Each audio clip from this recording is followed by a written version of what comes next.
Yun na alam.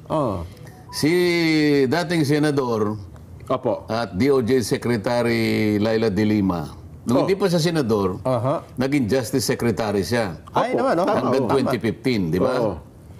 Pero nung i-audit ng COA, 2015, annual audit, COA, 91.8 million confidential fund ng DOJ walang disbursement vouchers. Panahon pa ni De Lima yan? 2015. Annual audit. Annual audit report. COA na yan, Kong. COA.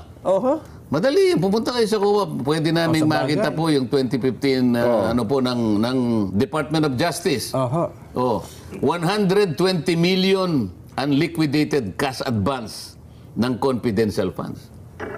Unliquidated pa to. Samantalang iba, may pirma nga, may piatos nga lang sapagkat kino-cover. Pero ito wala eh. Walang resibo. Walang resibo, yun ang mas mabigat. Pero 120 million yung walang resibo, cash advance eh. Cash advance. Kaya nga, pinoint out ng COA na may problema kasi unliquidated cash advance. 120 million. Yun naman confidential funds na walang disbursement vouchers, 91.8 million. Ano sasabihin mo dyan? Selective eh. So kung ang gusto lamang nilang suriin, gusto lang nilang puntiryahin, yung gusto nilang sirain. Yung 400 other offices, libre na. Paano ka makakagawa ng isang panukalang batas? Na akala mo yun nga ang kanilang tinutuntun. Akala mo yun ang layunin. Kung yung layunin makagawa tayo ng isang pantay, isang makatotohanan at katanggap-tanggap na panukalang batas, bakit hindi mo i-involve lahat ang merong confidential funds? Bakit ang tinarget mo yung vice presidente? O hindi ba politika?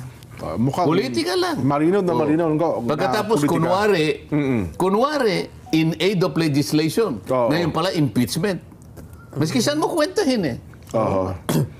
So, paano ngayon yung manifestong hawak natin ngayon kung napinirmahan ng House leadership? Isang kapirasong papel na walang kakwenta-kwenta.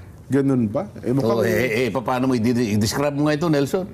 Baka naman paninindiganan nila dyan. Kong.